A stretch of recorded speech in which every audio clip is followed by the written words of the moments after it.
Há 150 anos, nos bairros populares do Rio, capital do Brasil, nascia o choro, a primeira música urbana genuinamente brasileira. Ao longo do tempo, o chorinho ganhou forte expressão nacional, tornando-se um símbolo da nossa cultura e ganhou o mundo. Eu sempre fui muito atento a essa oportunidade que tive de me aproximar da escola do choro. O meu pai era um cara que tinha o maior respeito e me falava, né, quando ele viu que eu tinha a intenção de começar a tocar música brasileira, música do Sudeste brasileiro, né, samba e choro, enfim, essa linguagem mais conhecida do violão brasileiro. Ele me falou claramente: meu filho, se você quer tocar música brasileira, você vai ter que começar, né, do início. E o início são os fundamentos do choro. Isso foi um conselho que eu segui à risca, tanto que me mudei para o Rio de Janeiro para poder conviver, né, com as pessoas que dominam naturalmente essa linguagem por terem nascido lá.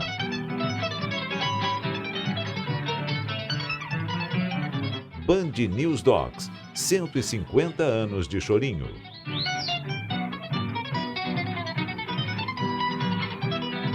No final do século XIX, o Brasil vivia um clima de revolução política e cultural. Com o prestígio abalado, Dom Pedro II não controlava mais as disputas entre os grupos políticos. Os impactos negativos da Guerra do Paraguai, o movimento abolicionista e as perspectivas da República anunciavam uma nova mentalidade. As artes visuais, a literatura e o teatro afloraram neste período, inicialmente reproduzindo os estilos europeus. Mas logo começou uma busca por uma identidade genuinamente brasileira. Esse gênero surge no momento em que também se forma a sociedade brasileira, não é? Então ela está, essa cultura, completamente associada à formação do povo carioca, né? Na época em que vem a corte de Portugal para o Brasil, é onde realmente começa a existir uma nação, a nação brasileira. E aí essa música começa junto com tudo isso, então ela está na base da nossa estruturação, tanto da sociedade, né, do povo, enfim, de um modo geral. Tem tudo a ver com a maneira do brasileiro de viver, sabe? Tanto no que diz respeito ao seu comportamento social. É uma música super generosa, muito que insere as pessoas, que faz com que você consiga chegar no ambiente do choro, ser muito bem recebido. Não há bairrismo no choro, não há preconceito de nenhum gênero, de nenhum modo, né? Todos são sempre muito bem-vindos e convivem muito. É uma música que nasce da maneira brasileira de executar os gêneros que são importados da Europa. Desde a chegada da corte portuguesa, o Rio de Janeiro passou por reformas urbanas e períodos de prosperidade. Uma nova classe social emergiu, formada principalmente por funcionários públicos e pequenos comerciantes, muitos de origem negra. No bairro Cidade Nova e nos subúrbios cariocas, músicos amadores se encontravam para tocar de ouvido as músicas europeias executadas nos bailes da elite na época. A moda nos salões eram a valsa e a polca. Os músicos foram introduzindo ritmos africanos, já enraizados na cultura da época, como o batuque e o lundu, e acabaram criando uma maneira abrasileirada de tocar essas músicas, o chorinho. É a primeira música urbana genuinamente brasileira, surgida da mistura das músicas europeias, como as polcas, as valsas, as mazurcas, os shotes e o tango espanhol, com o ritmo sincopado afro-brasileiro dos batuques e lundus. Do jeito brasileiro que os compositores encontraram de criar novas polcas, surgiu o machixe. O choro é uma mistura da música europeia que foi levada para o Brasil, misturada com os ritmos africanos, né, lundu e tal. Mas assim, eu vou dar o meu parecer como músico, vivendo há 30 anos na Europa, mais precisamente na Suíça. Assim, não na minha visão como de músico, mas na visão assim das pessoas, do público, né? Eu acho que o choro transmite aquela felicidade brasileira mesmo, assim, a alegria, né, brasileira. as pessoas mesmo, os donos de clubes perguntam, é uma música dançante? Assim, na realidade o choro não é, mas assim, pelo menos o brasileiro adora dançar, por exemplo, e é uma música alegre que pode se dançar, não é proibido, né?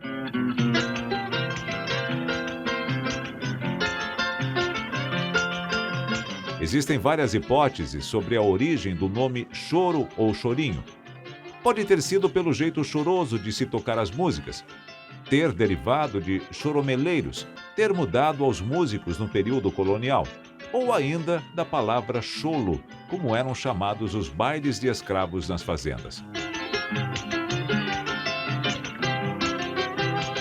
Existem várias teorias, né, de onde veio o nome choro. Eu sou da teoria mais simples, que vem do chorar, da palavra chorar, né? Porque o choro, ele pode ser assim, virtuoso, rápido e alegre, como tem um choro melódico também, né? Que é uma coisa assim saudosista, melodias maravilhosas, assim, muito sentimentais, né? Eu sou da opinião que o nome choro vem daí, do chorar. E quem toca choro é um chorão. A formação original dos grupos de choro era flauta, violão e cavaquinho.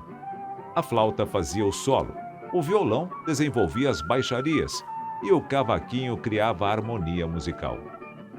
Mas, com o desenvolvimento do gênero, outros instrumentos de corda e sopro foram sendo incorporados aos conjuntos de choro.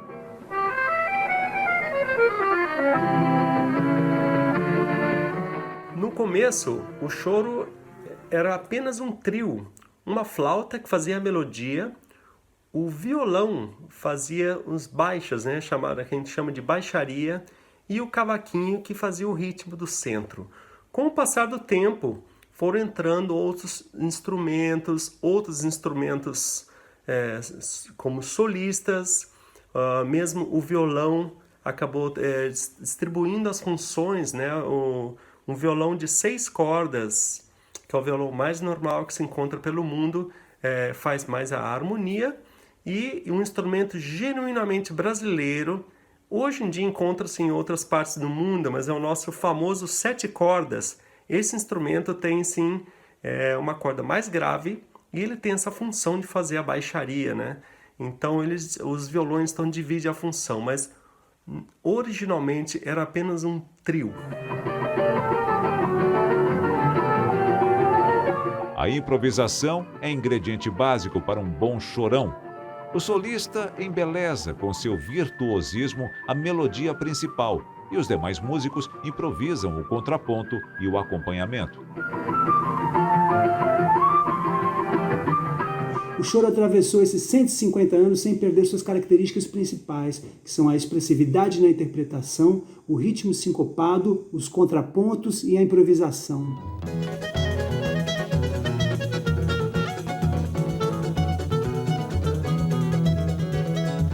O flautista e compositor Joaquim Antônio da Silva Calado é considerado o pai do choro. Professor do Conservatório Imperial, Calado reunia em torno de si os melhores músicos da época. A polca Flor Amorosa, composta por ele em 1867, é considerada a primeira composição do gênero.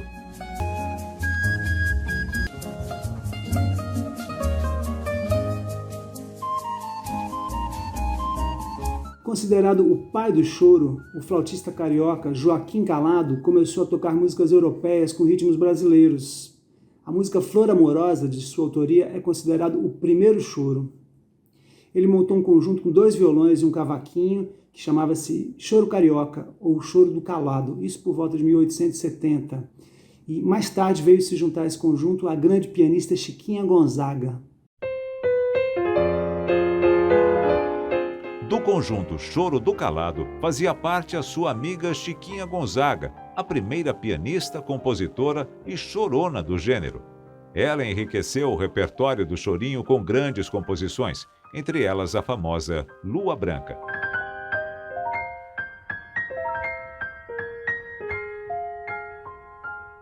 A Lua Branca é uma peça que lembra muito o estilo modinha. Eu já ouvi, inclusive, cantores de fado portugueses cantando Lua Branca. Oh, Lua Branca, de fulgores e de encanto, se é verdade que ao amor te dá-se abrigo, vem tirar dos olhos meus o pranto, vem matar esta paixão que anda comigo. Chiquinha Gonzaga era uma musicista e pessoa incrível. Na época, dando aulas e vendendo partituras, ela conseguia dinheiro para libertar seus amigos ainda escravos. Em 1870, o Brasil ainda era império. A abolição da escravatura só viria em 1888 e a República em 1889. Chiquinha teve uma longa carreira como pianista e compositora, e muitas das suas músicas se eternizaram pela força e inovação.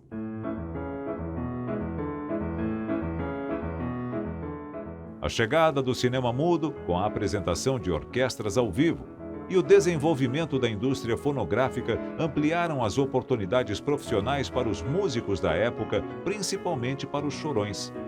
O compositor Anacleto de Medeiros, regente da banda do Corpo de Bombeiros do Rio de Janeiro, foi um dos pioneiros a gravar discos do gênero. Na mesma época, Ernesto Nazaré, pianista ligado à Escola Europeia de Interpretação, compôs o choro brejeiro, rompendo a fronteira entre a música erudita e a música popular.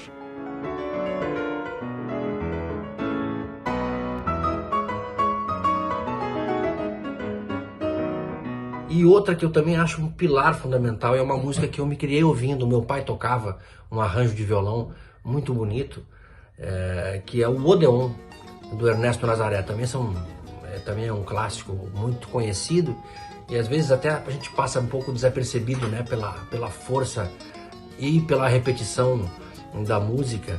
Agora, quando você presta atenção na construção da composição em si, né, é um choro de 3 partes. Normalmente, dentro dessa linguagem do choro, naturalmente, às vezes uma parte é muito mais chamativa que a outra, uma é mais representativa que a outra.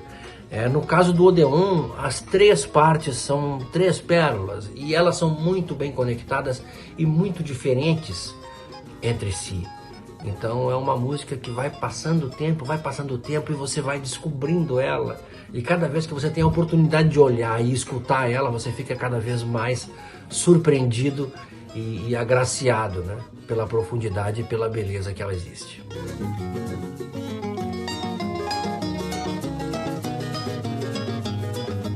Ernesto Nazaré, gigante compositor que tocava nos cinemas e nas lojas de música vendendo suas partituras. Segundo Villa-Lobos, Ernesto Nazaré traduziu para a música a verdadeira alma brasileira.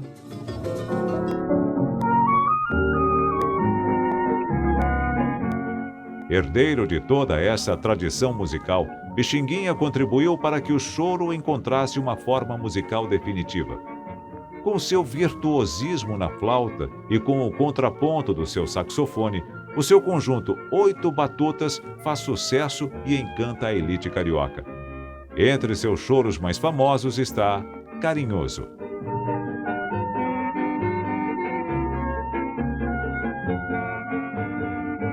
Pixinguinha foi um fantástico compositor, arranjador, e o nosso Bach, o nosso Johann Sebastian Bach brasileiro. Mas ele começou a carreira bem novinho, com 8 anos de idade. Ele já tocava nas casas noturnas, nos bares, já tocava chorinho. E foi se desenvolvendo, fez belíssimas peças que fazem parte do repertório de todo o Chorão, né? Fez mais de 1000 composições. E uma coisa curiosa é que o choro, aquelas coisas dos puristas, né? O choro durante anos teve aquela coisa de manter a forma A, B, B, A, C, C, A, né? E então 2 peças que do Pixinguinha, na época, parece que ele não teve uma inspiração assim para uma parte C. Então ele fez uma peça apenas em 2 partes. E depois de muitos anos que essas peças estavam assim guardadas na gaveta, ele tirou, né? E tirou as partituras e João de Barro acabou colocando a letra no Carinhoso, né? Que vocês devem conhecer.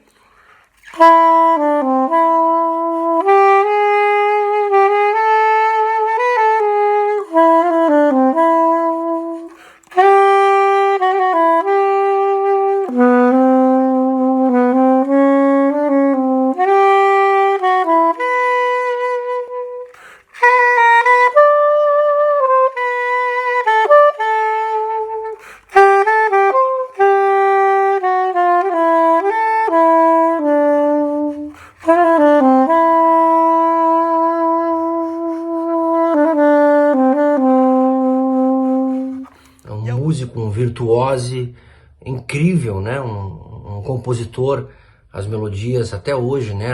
A beleza da construção das melodias, Carinhoso, Rosa, Vou Vivendo, são coisas que você fica, vai passando o tempo e você vai ficando cada vez mais impressionado, né? Com o conteúdo musical que ele tinha, né? E que ele deixou para nós. Então, Pixinguinha é um tipo de santo que nós temos quando a gente se refere à música brasileira, ao choro, a essa linguagem, à mistura, à negritude brasileira, o semblante dele quando a gente lembra das fotos, enfim, e de vídeos e tal, era uma figura serena que passava uma paz, uma energia tão positiva e tão carinhosa. Eu considero que ele seja um dos nossos, que abençoa realmente toda essa intenção de se fazer música no Brasil. Viva Pixinguinha!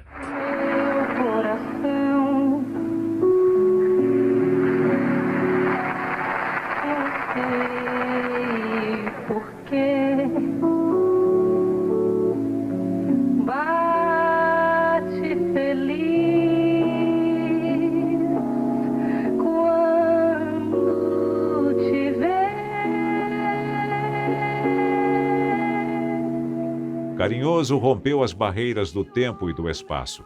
Hoje, em pleno 2020, é possível encontrar uma cantora em Israel eternizando a obra de Pixinguinha e João de Barro em hebraico. יש בליבי,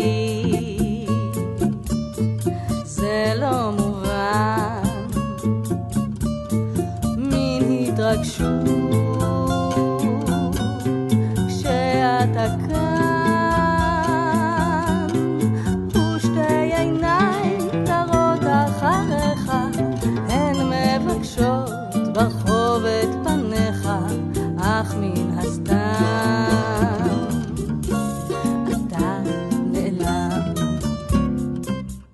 Eu conheci o chorinho no Brasil como mochileira, em 2003, num festival de culturas tradicionais em São Jorge, Goiás. Teve uma banda de Brasília tocando muito lindo, com breaks muito exatos, improvisando em vários instrumentos. E no final do show eu precisava de entender o que será que eu acabei de ouvir, me apaixonei total, e fui para o bandolinista do conjunto, Dudu Maia, e ele me explicou sobre o chorinho, me indicou e eu anotei no meu caderninho de mochileira Época de Ouro, Jacob do Bandolim, e fui buscando CDs de chorinho para conhecer mais. Voltando para Israel, eu encontrei com a galera que tocava samba e chorinho e montou os grupos de chorinho local, Chorico, Chorolê, que existe até hoje, o Clube do Choro local. E eu sempre vou atrás de rodas de chorinho, seja aqui em Israel ou no Brasil, quando a gente vai, muito que me acho nessa música. Não sei porquê, bate feliz. Pixinguinha criou alguns grupos musicais que fizeram sucesso viajando pelo Brasil, América Latina e Europa, como os Oito Batutas. Ele também teve um duo com o outro grande flautista e arranjador, Benedito Lacerda. Juntos gravaram discos históricos que mudaram os rumos do choro e da música brasileira.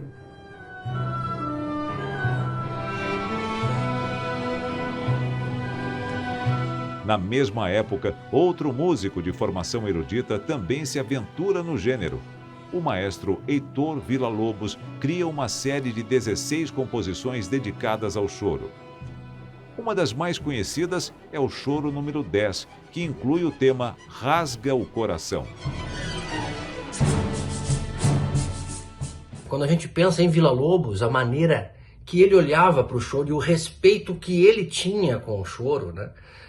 Da maneira que ele batiza algumas músicas suas, como Choros 10, Choros 8, 7, são músicas muito profundas e que de alguma maneira ampliam, né, a sua percepção sobre o choro, tendo o choro mesmo como um manancial, um lugar, um ponto de partida, né, através da linguagem da música brasileira.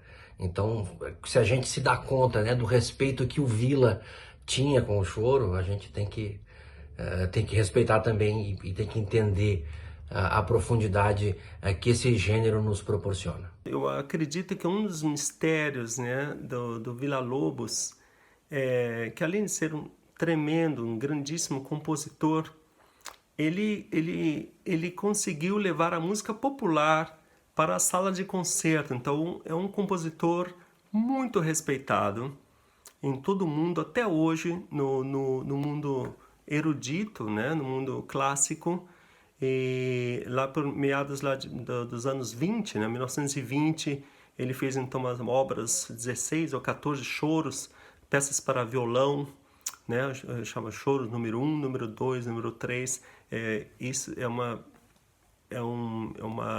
quase um repertório obrigatório assim, para os violonistas brasileiros, né, são peças maravilhosas.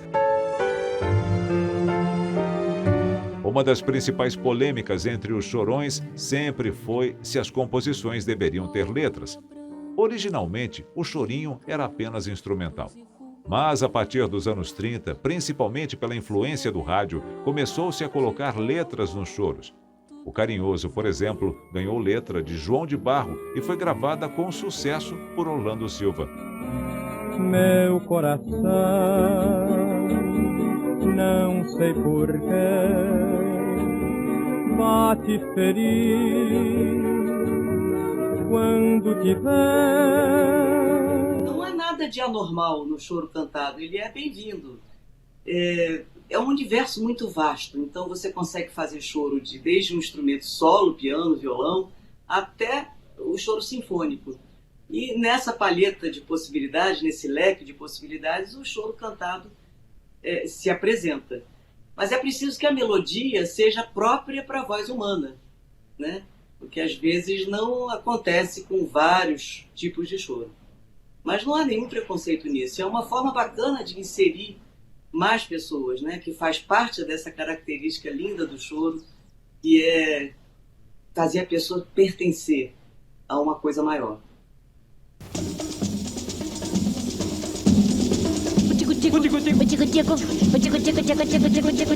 E Tico-Tico no Fubá, do pianista Zequinha de Abreu, foi imortalizada por Carmen Miranda.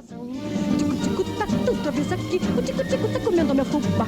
Se o Tico-Tico tem que se alimentar, que vai comer umas minhocas no pomar. Tico-Tico tá... Tico-Tico no Fubá, que antigamente se chamava Tico-Tico no Farelo, uma música conhecidíssima, talvez a música brasileira mais conhecida no mundo. Eu jamais me esqueço o ano que ela foi feita, porque é a data de nascimento do meu pai, 1917. Foi também um dos primeiros choros a ganhar letra, né?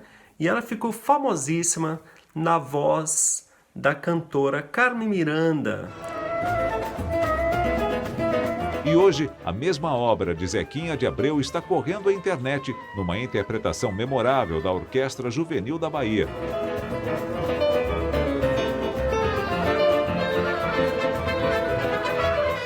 Nos anos 40, o choro se une ao jazz e se adapta à linguagem das big bands. O maestro Severino Araújo faz sucesso com sua orquestra Tabajara.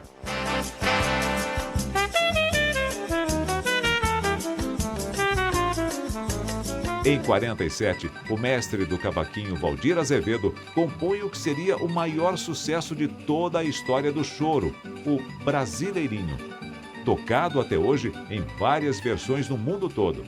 Na verdade estava conversando com alguém de respeito e ao ouvir o velho choro eu dei logo jeito. Deixei o camarada falando Jesus. E aí? Gostei, gostei, pisei, até me acabei. Nunca mais esquecerei o tal chorinho. Vocês, brasileirinho.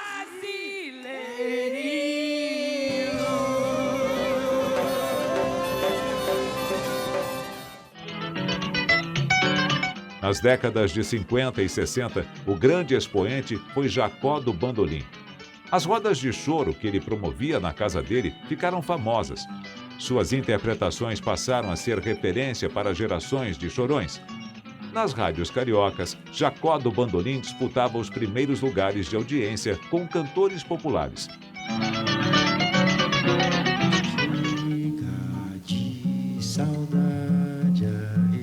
Mas o tempo passou e o choro foi atropelado pela bossa nova. O gênero só volta à cena musical nos anos 70 com a criação de clubes de choro pelo país afora. A iniciativa mais importante da década foram as 2 edições do Festival Nacional do Choro, organizado pela TV Bandeirantes com ampla cobertura de mídia.